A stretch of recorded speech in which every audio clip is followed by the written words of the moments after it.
Tatlong Pilipinong kardinal ang kasama sa conclave sa Vatican.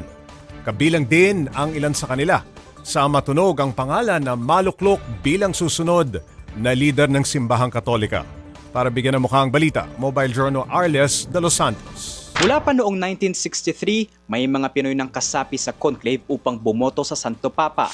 Si Rufino Cardinal Santos noong 1963, sina Jaime Cardinal Sin at Julio Cardinal Rosales noong 1978 at fast forward sa 2013 kung saan naman kasama si Cardinal Antonio Tagle sa pagboto kay Pope Francis. At sa pagpanaw ni Lolo Kiko ngayong 2025, tatlong Filipinong kardinal naman ang bahagi ng conclave.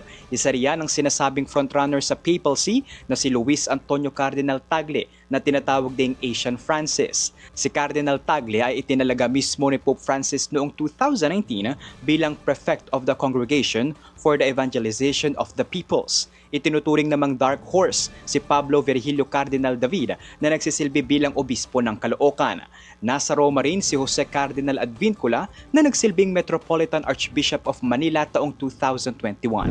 Ang tatlo ang pinakamalaking contingent ng mga Pilipinong kardinal sa conclave sa kasaysayan.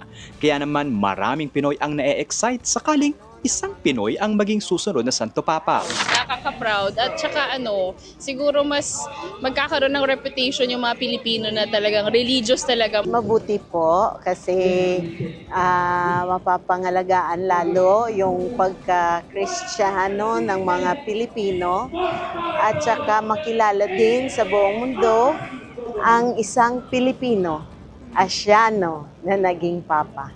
For the longest time, we have waiting for this. And Cardinal Antonio Tagle is one of our best contender. Pero ayon kay Father Viel Bautista, Vice Rector ng Manila Cathedral, kung sino man ang hiranging Santo Papa, malaking hamon ang pagbigkisin ang Simbahang Katolika.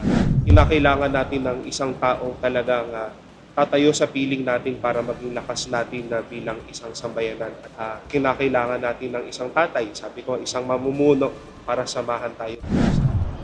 Filipino man o hindi ang susunod na Santo Papa, patunay ang conclave na buhay pa rin ang pananampalataya ng mga kapatid nating Katoliko. Ang hamon sa susunod na Santo Papa, ang harapin ang nagbabagong pananaw ng publiko sa kasagsagan ng social media. Mobile Journal Arles de los Santos po, hatid ang mukha ng balita.